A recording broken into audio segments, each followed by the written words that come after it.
C'est un lieu d'espoir et de honte, un lieu de puissance et d'impuissance.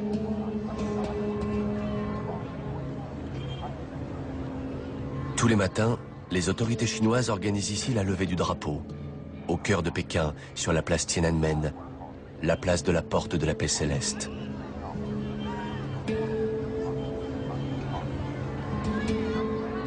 En 1949, c'est ici que Mao a proclamé la République populaire. Depuis 1989, le nom de la place est irrémédiablement lié à un massacre.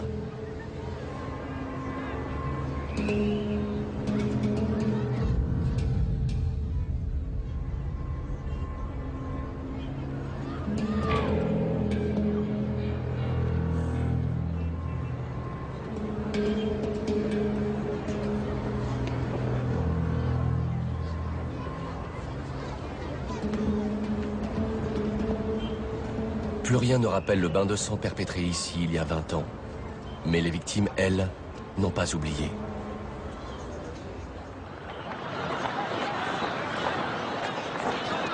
Hu Yaobang, ancien secrétaire général du Parti communiste, meurt le 15 avril 1989.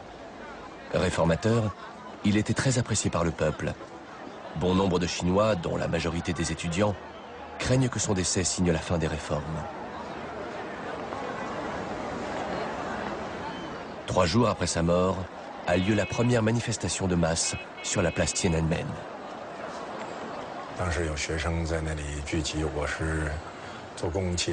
Je suis passé en bus devant la place et j'ai vu un grand rassemblement d'étudiants.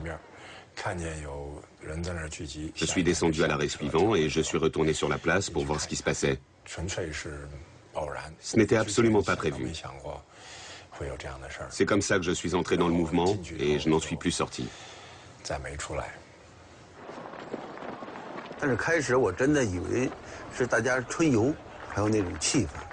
Au début, ça me rappelait plutôt les excursions de printemps des étudiants. J'étais fasciné par l'ambiance. J'ai aussitôt crié les slogans avec les autres.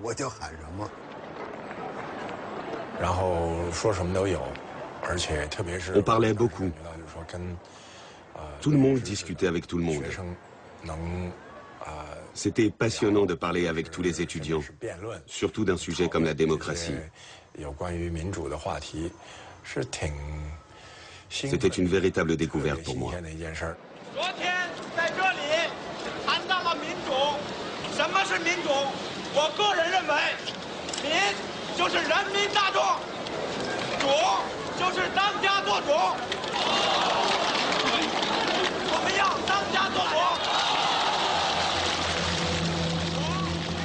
Les manifestations attirent de plus en plus de monde.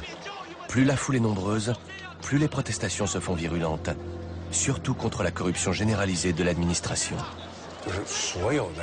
J'avais l'impression que tout ce qui s'était passé la veille et tout ce qui se passait le jour même et se passerait à l'avenir était neuf et très stimulant. La foule grandit et prend courage. Il règne une atmosphère de liesse populaire. Les amphithéâtres sont désertés. Les étudiants ont pris possession de la rue. Dépourvu de dirigeants, le mouvement se traduit par des cortèges joyeux et pacifiques. L'époque des grandes parades en uniforme semble révolue.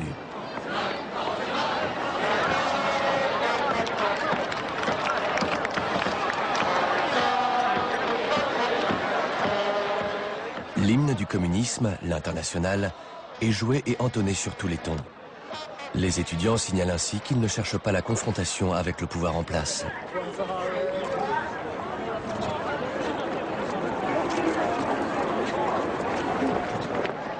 Il y a quelque chose dans l'air qui fascine toute la Chine. Au cours du long trajet de Hunan à Pékin, à chaque arrêt, des étudiants montaient dans le train. Ils tenaient de grands discours et critiquaient les dirigeants politiques. Les gens avaient beaucoup de sympathie pour le mouvement des étudiants. L'ambiance était très chaleureuse et bon enfant.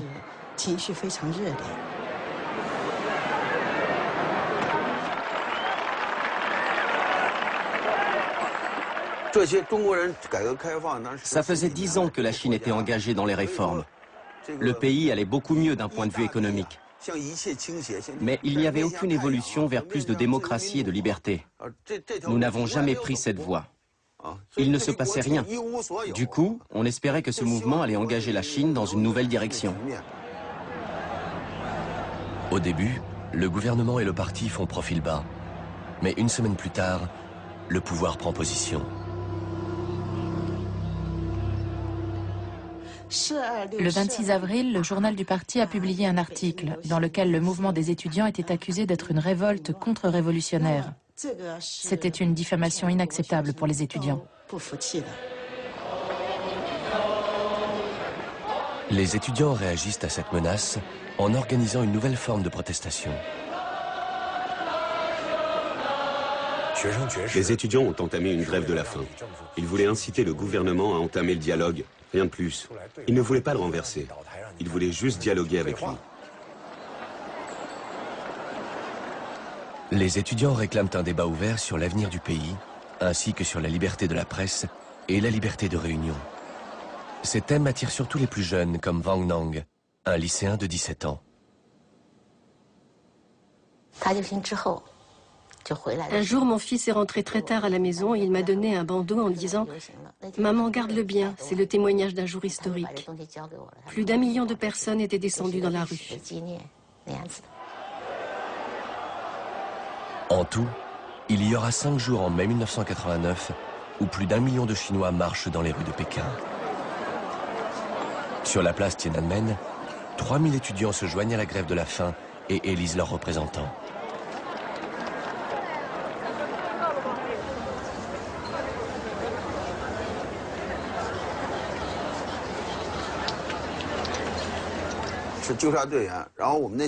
Au début, j'étais juste un membre de la garde des étudiants.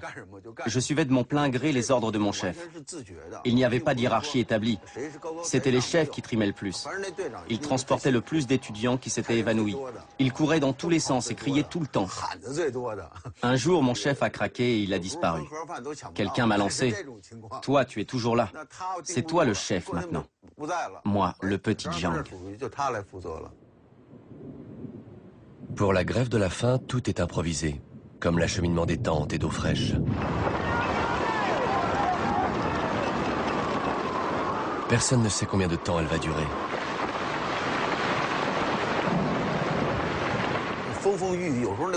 Parfois, il tombait des trompes d'eau. D'autres fois, la place était balayée par des vents violents. On avait le moral à zéro. Puis, on a eu la canicule. La température atteignait 60 degrés au niveau du sol.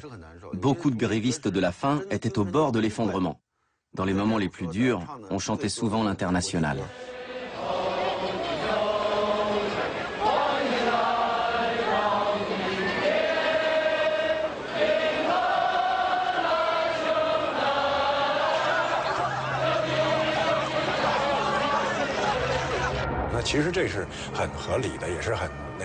La grève de la faim était une forme de protestation modérée et pacifique.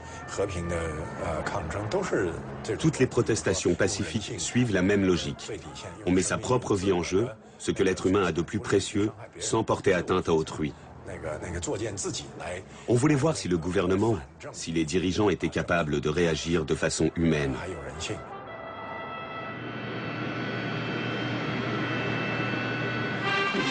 Gorbatchev arrive à Pékin pour une visite officielle planifiée depuis longtemps.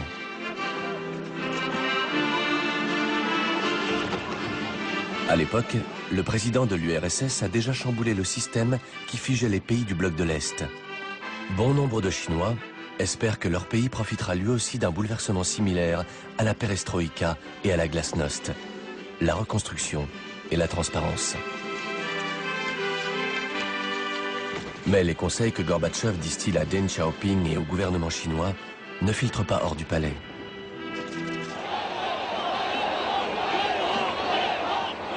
Les étudiants n'auront pas l'occasion d'entrevoir l'homme-providence du monde communiste. Ils insistent pour remettre au gouvernement une pétition contenant toutes leurs revendications.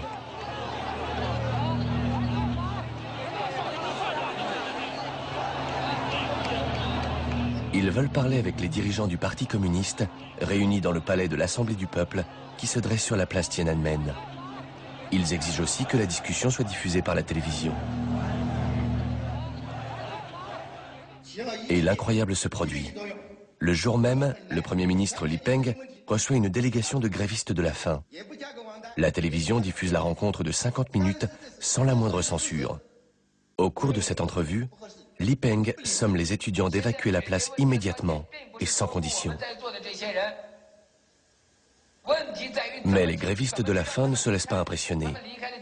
Ils exigent de l'homme le plus puissant du gouvernement de faire cesser la diffamation à l'encontre des étudiants et ils réclament l'impunité pour tous. Des dizaines de millions de Chinois sont devant leur petit écran. La réponse de Li Peng ne se fait pas attendre.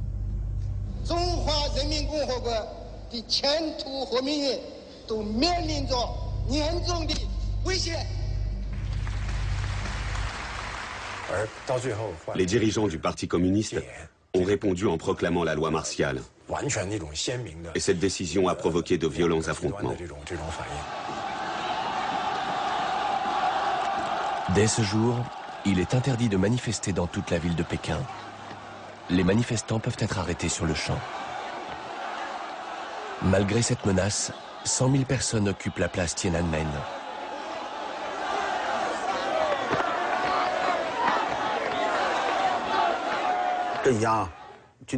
Pékin était entièrement cerné par les troupes militaires.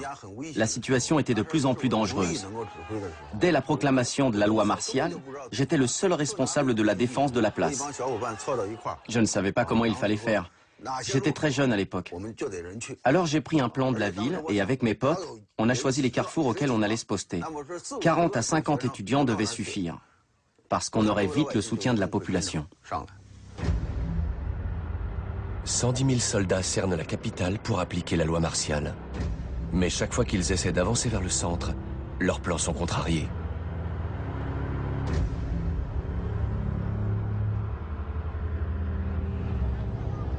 Une foule gigantesque barre la route aux militaires. La plupart des Pékinois soutiennent l'action des étudiants.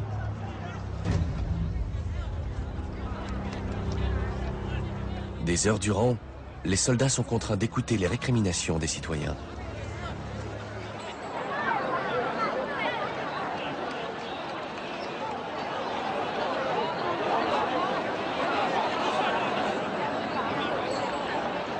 Aucune colonne militaire ne parvient à se frayer un passage jusqu'à la place.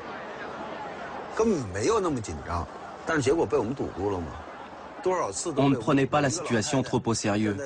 Jusque-là, on avait chaque fois réussi à contenir les troupes militaires. Une vieille femme s'est même mise au milieu de la route en tenant un grand éventail. À elle seule, elle a bloqué des centaines de véhicules militaires.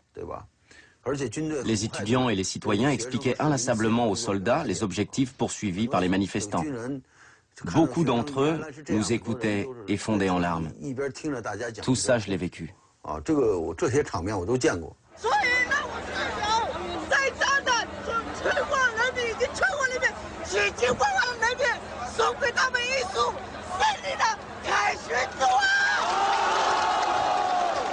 Cinq jours après la proclamation de la loi martiale, les premières troupes militaires regagnent les casernes sans être intervenues. Rien n'indique que les manifestants aient à craindre pour leur vie.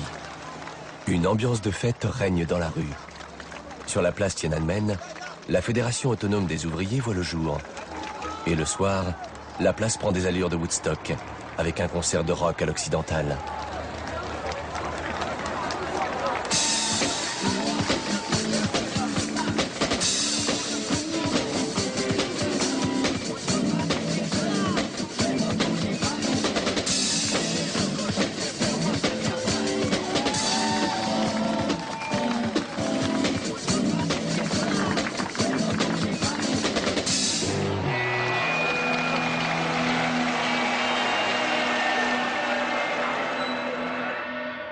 Jiang Zheng participe à la fête jusqu'à l'épuisement total.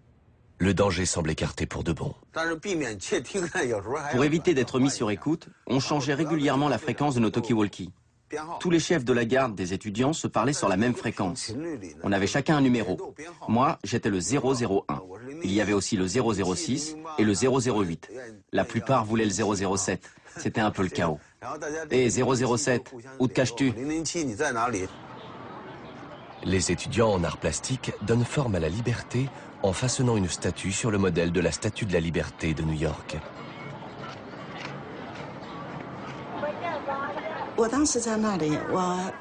Le 30 mai, j'ai vu de mes propres yeux le montage de la déesse de la démocratie sur la place. À l'époque, les proclamations du gouvernement résonnaient tous les jours à travers les haut-parleurs installés sur la place. C'était assourdissant. Ils répétaient en boucle que les étudiants des provinces avaient jusqu'au 3 juin pour rentrer chez eux aux frais du gouvernement. Le retour était gratuit. Mais les étudiants ne s'en vont pas.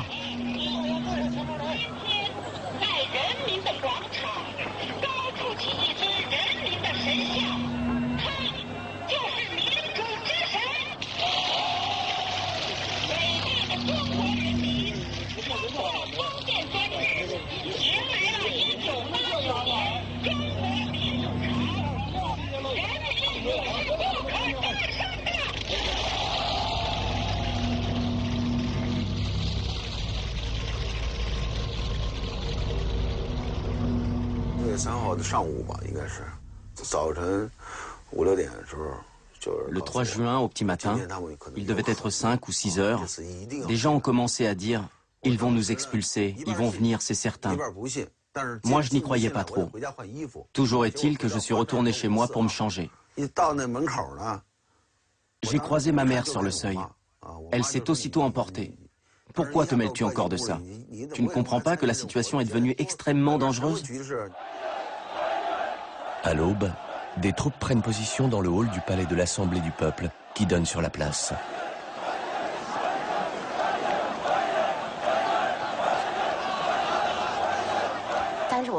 J'ai dit à mon fils que dans le passé, ils avaient battu des manifestants avec de gros bâtons.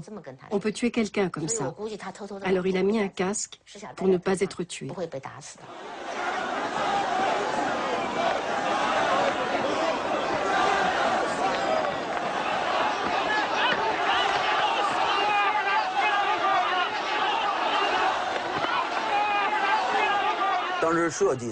On avait imaginé un scénario.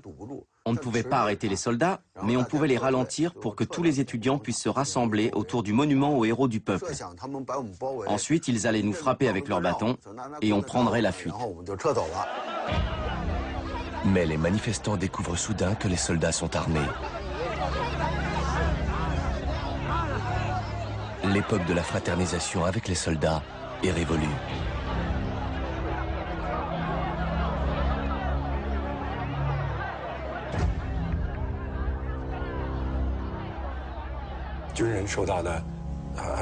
Quand j'étais à l'armée, du début à la fin de mon service, on m'a appris que le plus important, c'était de servir le peuple.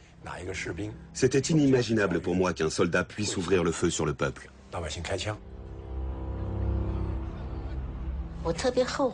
Je regrette aujourd'hui ce que j'ai dit à mon fils la dernière fois qu'il était à la maison. Avant de partir, il m'a demandé « Est-ce que tu crois qu'ils vont tirer ?» Je lui ai répondu non. Même durant les pires années de la bande des 4, l'armée n'a jamais tiré. Pourquoi le ferait-elle aujourd'hui? J'étais convaincue de ça à l'époque. Au cours de l'après-midi du 3 juin, des scènes burlesques ont lieu devant le palais de l'Assemblée du peuple. Les soldats et les étudiants se livrent bataille à qui chantera le plus fort.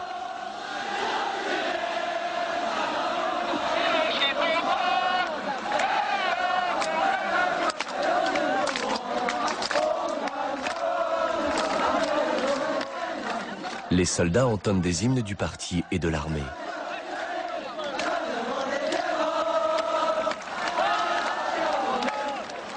Dans le chant de la discipline militaire, que tous les Chinois connaissent, la première rime dit « Il faut être aimable et prévenant quand on parle aux masses populaires ».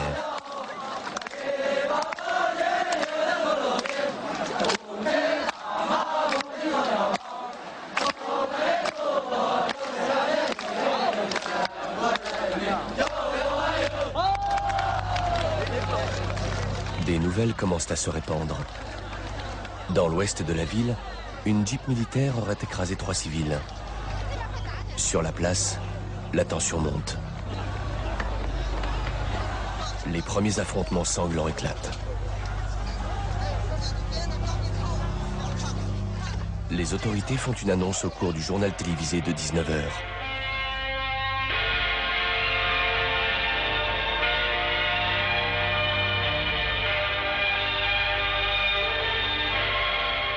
L'armée est investie de tous les pouvoirs pour prendre des mesures coercitives. Elle doit intervenir avec fermeté contre les instigateurs. Mais nulle précision sur la forme de la répression. J'étais au 3e niveau du monument aux héros du peuple. C'est là qu'on avait notre quartier général. J'ai regardé le ciel et j'ai vu au loin des tirs de balles traçantes.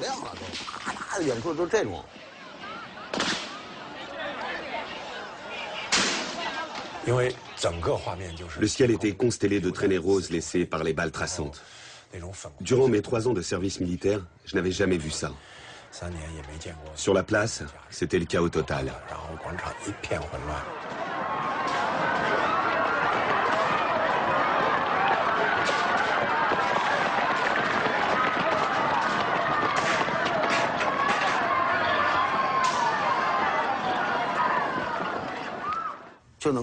Pour arrêter les troupes, il fallait bloquer les carrefours avec des barricades. J'ai montré aux gars qui étaient avec moi comment les construire.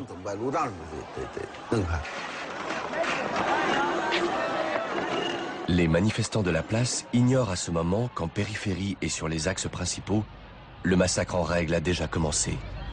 À 22 h, des armes lourdes sont placées autour de la place Tiananmen.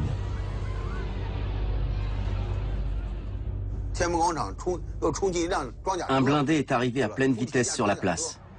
Il faisait des allées-venues pour démolir nos barricades. Il y avait 2 barricades droites et derrière des barricades en forme de W. Le blindé a réussi à passer 2 barricades. En arrivant à celle de derrière, il est retombé lourdement et le moteur a calé. Aussitôt, un tas de gens se sont précipités vers le véhicule. Les gens jetaient des cocktails Molotov et des couvertures en feu sur le blindé. Ils criaient les mots d'insultes les plus vulgaires. Le blindé a pris feu à l'extérieur. 3 soldats sont sortis en rampant du blindé et les gens se sont jetés dessus. Les soldats se sont réfugiés dans les fourrés, mais des gens les ont rattrapés et les ont tabassés. J'ai crié « Vous n'avez pas le droit de les frapper » et je les ai empêchés de continuer.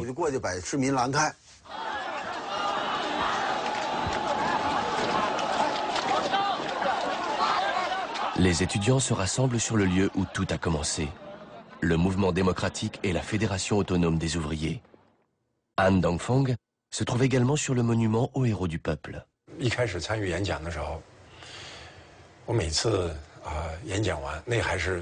Durant un mois, depuis le mois d'avril, c'est-à-dire avant la grève de la faim, au nom de la Fédération autonome des ouvriers, j'avais tenu pas mal de discours importants.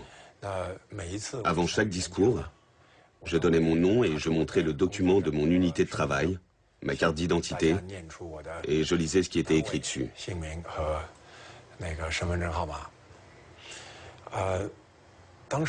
J'étais convaincu que je devais mener cette lutte sans me cacher.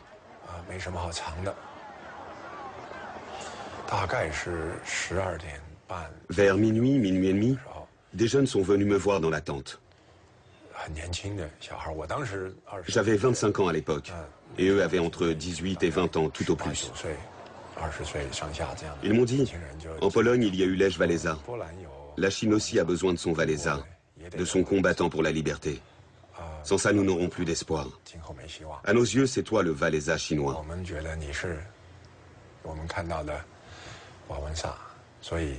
Cette nuit, le sang va couler sur la place. Beaucoup d'entre nous vont mourir. Mais toi, tu ne peux pas mourir. Tu es responsable de notre cause aussi pour le futur. Toi seul. Ils m'ont pris par les bras comme s'ils voulaient m'enlever. À un moment, j'ai pensé qu'il s'agissait de policiers en civil. Cette idée m'a traversé l'esprit.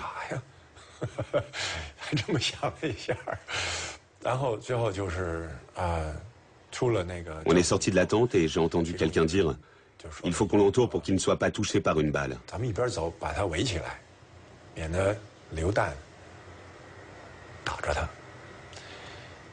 C'est comme ça que j'ai quitté la place à l'époque.